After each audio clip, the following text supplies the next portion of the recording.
Você já parou para pensar que criatividade é sobre resolver problemas? Pois é, tem muita gente que acha que ser criativo é ser artista, ser músico, publicitário, mas não. Eu sempre digo, se você trabalha em algum lugar, você precisa resolver problemas e precisa ser criativo.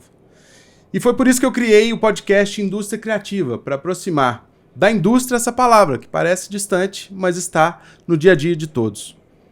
E, primeiramente, eu queria agradecer aos meus parceiros que possibilitaram a gente fazer esse podcast, a FIENG, Federação da Indústria de Minas Gerais, o P7 Criativo, que é o primeiro hub de economia criativa do país, a Fornexus, que é a nossa produtora, e a Leb, a agência a qual eu sou o CEO, eu sou o Fernando, e a Leb está dentro do Grupo Partners e tem também dentro do grupo a Corp, que é a nossa assessoria de imprensa e comunicação corporativa.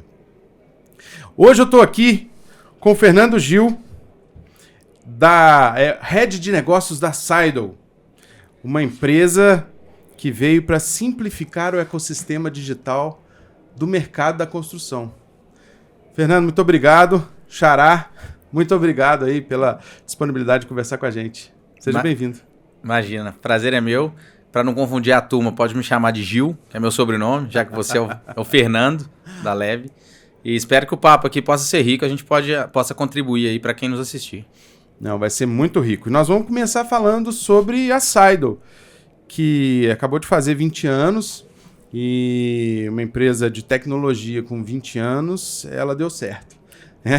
Com tanta startup que nasce e morre rapidamente, a gente sabe da dificuldade de ser uma empresa de tecnologia no mercado difícil como o da construção. Mas conta um pouquinho sobre a Seidl pra gente, Fernando. Maravilha. Vou começar fazendo um pequeno ajuste. Você comentou que a gente simplifica o ecossistema, ou a arquitetura digital das empresas da construção. Mas, na verdade, a Seidl é uma empresa multissegmentos. Ela não é um sistema apenas para a construção civil, que é o que a gente está vivenciando e respirando hoje aqui no Minascom. A Seidl atua no setor financeiro, setor da saúde, educação, no mundo privado e também no mundo público. Tá? Então, é uma empresa orgulhosamente mineira, nasceu em 2005 pelo nosso CEO Cataldo, que fundou a empresa. E hoje a gente tem essa missão de simplificar. E aí vou tentar explicar em outras palavras o que significa simplificar para a gente.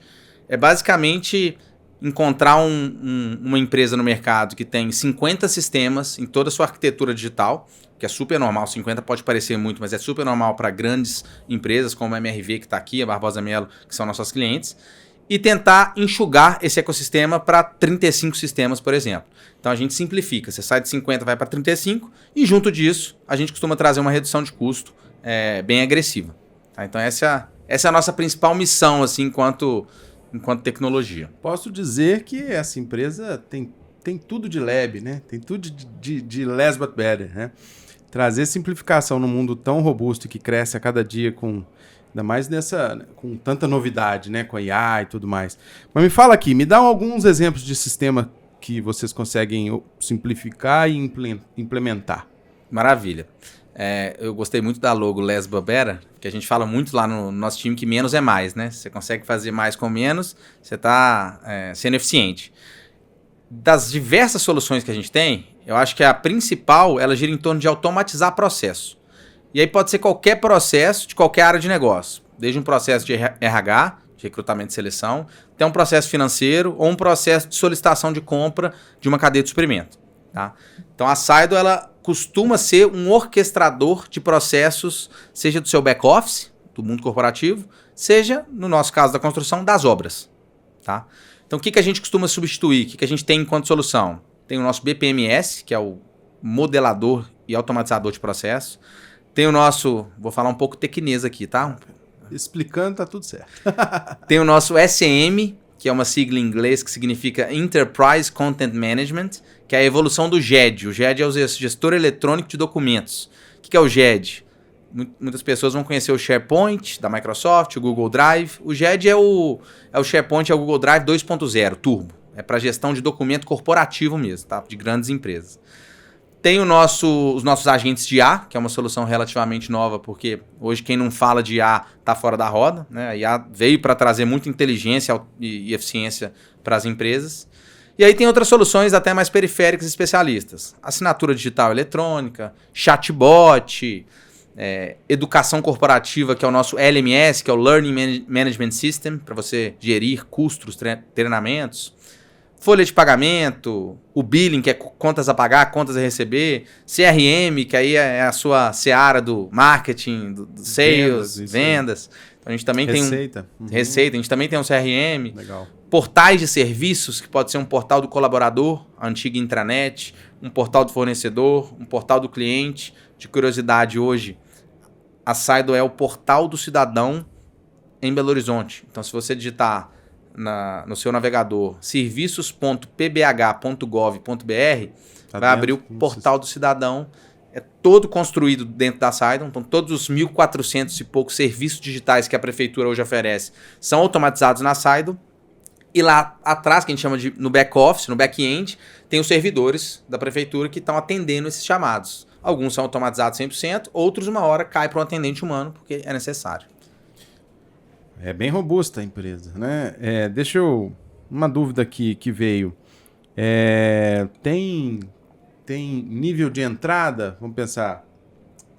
Uma empresa, uma construtora. Nós estamos falando de construção, eu acabei esquecendo. Mas nós estamos aqui aproveitando o Minascom, um dos maiores eventos da construção mineira. Sim. Né? E aproveitando esse tema de construção, tem tamanho de empresa para entrar com a Saido? Não existe uma exigência, mas o nosso foco estratégico são as maiores, as gigantes. Então, comercialmente falando, né, que é a área que você gosta, nosso time comercial ele tem... Seu perfil de cliente ideal tem que ser... O ICP, né? O ICP, né? Ideal Customer Profile, são as maiores, são as gigantes. E a gente tem, na construção civil, 2 nortes. O ranking da construção imobiliária, que a gente está falando de MRV, Cirela, Tenda, Direcional, Patrimar, né? O pessoal que está com stand aqui no Minascom. E tem o ranking da construção civil pesada, de infraestrutura. Mineração, né? Que faz ponte, rodovias, portos, aeroportos. Que a gente está falando de Odebrecht, Andrade Gutierrez, Barbosa Melo, Passarelli, por aí vai. Então, esses são os nortes e a gente foca realmente, a Saido hoje, nas grandes. É o que tem mais aderência com o nosso produto. Gente, eu pergunto isso porque uma das coisas mais importantes de uma empresa e para o sucesso de uma empresa é a definição do perfil de cliente ideal, do ICP. E muita gente erra nisso. Quer atender todo mundo, não foca, não... quando eu falo menos e melhor, é justamente focar onde vai te dar mais resultado. Isso é muito importante para qualquer resultado de empresa. Achar seu nicho, né? Não adianta ser criativo inventando produto para todos os nichos se você não consegue atender e não ter foco. Você pode até ter uma empresa gigantesca, mas cada área tem que ter um foco específico para você atacar, né? E eu perguntei justamente isso porque eu imaginava que uma empresa com 20 anos tem um perfil mais específico. Sim. Né? Me fala aqui, setor da construção e de indústria também, que nós estamos falando de indústria. Claro. Qual o maior problema da construção hoje? Atualmente, eu tenho visto a mão de obra, a contratação de mão de obra, principalmente a parte operacional, sendo o principal desafio e o tema de todas as palestras que você vai nos maiores eventos da construção hoje em dia. Tá? Com a entrada no mercado de empresas como iFood, Uber, dentre outras, a construção que já não era sexy, nunca foi sexy, ela ficou ainda menos atrativa. Hoje uma pessoa consegue, em algumas horas, se cadastrar para virar motorista de Uber ou para virar entregador do iFood.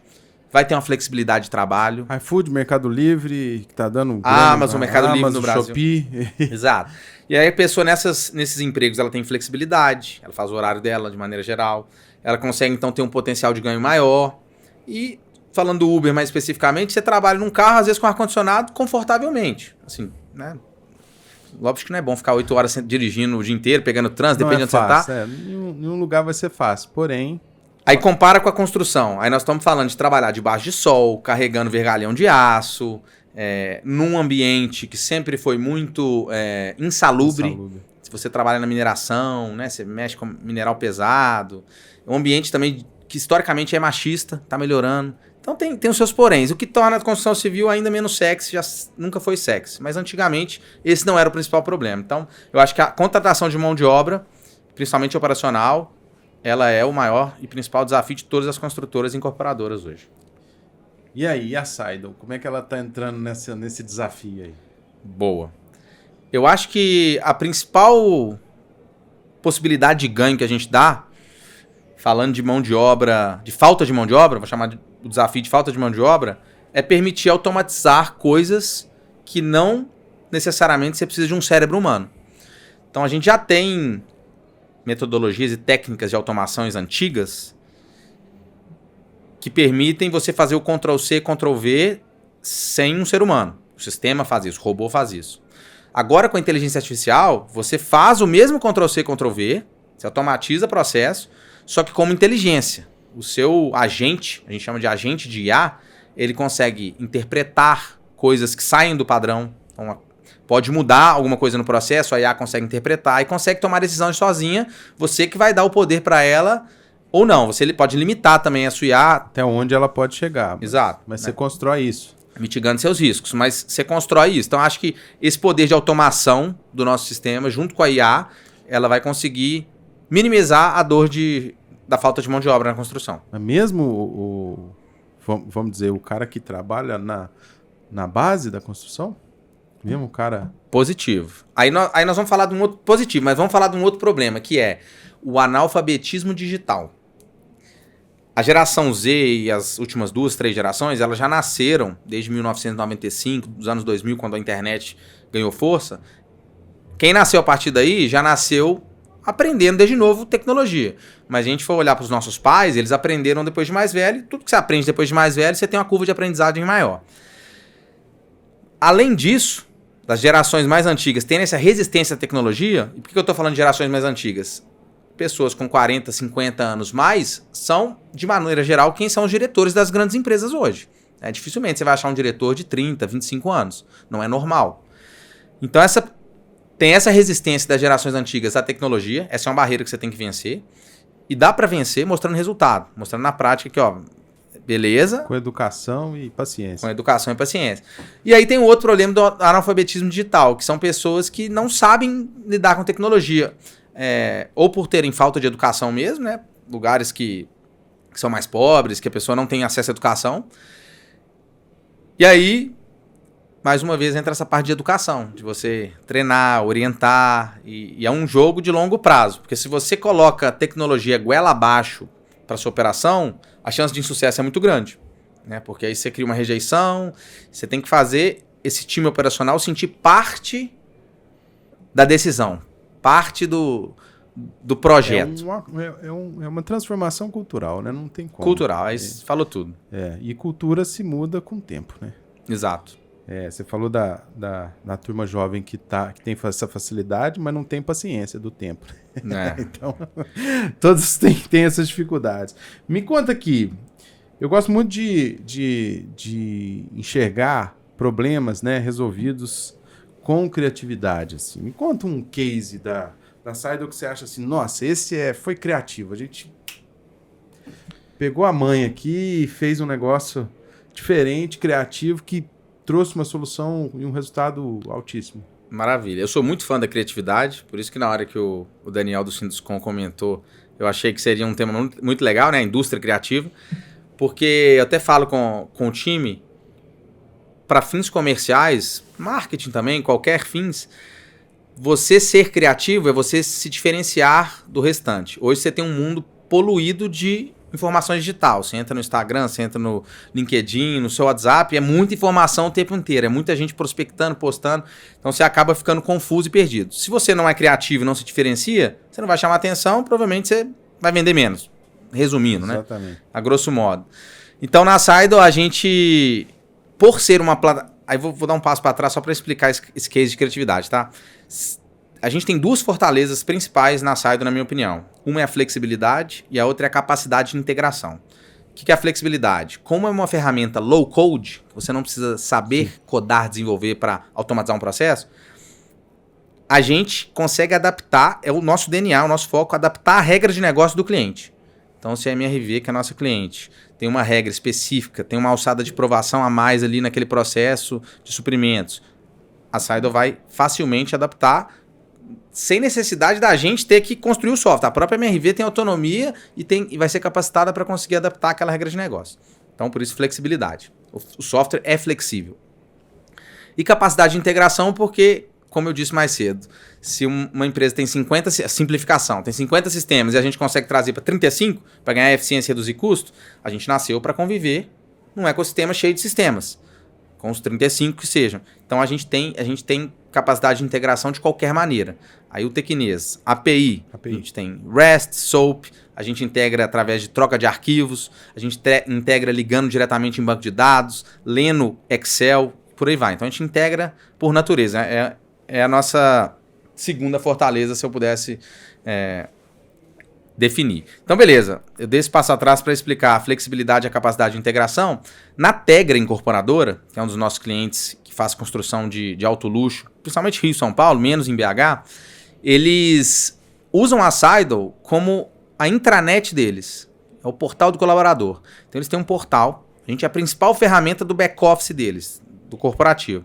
Nesse portal, eles automatizaram quase 100 processos. Processos são serviços digitais. Vou dar um exemplo simples. Solicitação de reembolso. Solicitação de compra. Pedido de férias.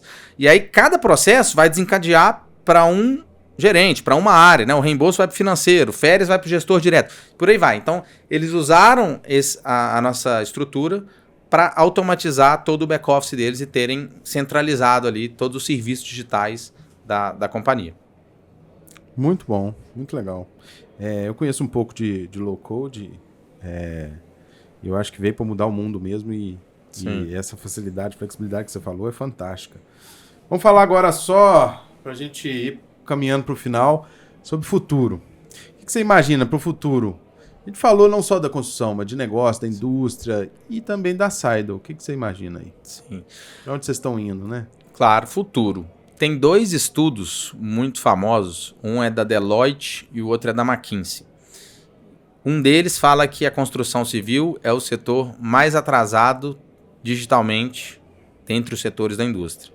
E o outro fala que ele é o segundo mais atrasado, ele só ganha da pesca. A pesca ainda está atrás.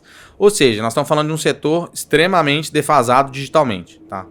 Então aí tem 2 óticas que você pode olhar para isso. A primeira é que é muito difícil digitalizar a construção civil. Por quê? Porque tem resistência, porque tem um analfabetismo digital lá na ponta, na operação, tudo que a gente falou aqui atrás.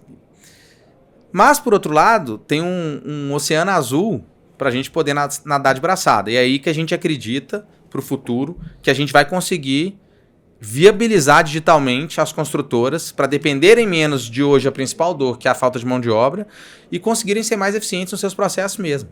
Tá? Então, se for pegar um exemplo de uma Patrimar, que está aqui. Patrimar hoje ela tem que achar um lote, ela tem que fazer uma negociação, comprar de um morador, de alguns moradores de um complexo ali, né? Vai passar esse lote por toda a aprovação da prefeitura, fazer um plano ali para o terreno, e vai subir em corporação, vai subir um prédio para vender B2C, vender para os seus clientes, Patrimar foca mais no alto luxo. Nesse processo todo, a gente quer achar todos os gargalos ou todas as oportunidades de ganho através de automação e através de 2, simplificação. Então, acho que para o futuro é tentar ver mais na ótica de nadar de braçada nesse oceano azul, que são as oportunidades, por ser um setor muito não digitalizado, e não olhar pela ótica da resistência. Eu acho que essa resistência, a tendência é que acabe. Você pensar que a geração... Eu sou da Millennials, não sei qual que é a sua. Também. Depois da Millennials já é a Z, se não me engano. Ou tem alguma no meio? Não, tem uma no meio. Acho que é a X, né? É a X. Se você pegar desde a X a Z e andar 30 anos para frente, essas pessoas vão estar ocupando cargos de liderança, de diretoria. Então, como que você imagina uma empresa não digital, sendo que essas pessoas nasceram numa era 100% digital? Acho que não tem muito para onde ir. Muito bom, muito bom. Achei um case super diferente. Né? Tecnologia não é diferente no mercado, mas quando você aplica em mercados tão complexos, né, você tem que ser criativo. E acho que foi um papo excelente. Queria agradecer demais. E, gente, criatividade está em todo lugar e a gente tem que aplicar, tem que correr atrás. Eu falo que para ser criativo, ninguém muda o que não conhece. Então eu falo que tem que estudar, ter uma base boa, base sólida. Todas essas soluções provavelmente foram muito bem estudadas, estruturadas, time sólido de gente que pensa. Sim. Então é isso. Obrigado mais uma vez, Fernando. E deixa suas redes sociais, o recado pro pessoal aí, para onde a gente te acha. Claro. E onde acha a Seidel também. Claro. Só adicionando meus 2 centavos nessa parte de criatividade, eu acho que eu concordo 100% que sem conhecimento você pode até ser criativo, mas talvez vai ser muito pouco realista e pouco prático. Você não vai conseguir botar essa ideia, né, no mercado, na vida real. Então eu acho que é através do conhecimento, estudo contínuo mesmo, que você consegue ter mais gatilhos de criatividade, que é o que move e nos avança enquanto mundo, enquanto economia. Obrigado pela oportunidade, tá, Fernando? Muito bom essa conversa aqui. Se o pessoal quiser nos seguir, nosso Instagram, ele é @mundoseidel. No LinkedIn, pode jogar Seidel, tanto Seidel quanto Seidel Construction, que é a nossa vertical, nosso time de construção civil. Eu acho que de rede social são os principais. A gente também tem a nossa landing page, né? Que é, se jogar no Google seidel.com, você vai conseguir nos encontrar. Muito bom. Então, muito obrigado e até a próxima.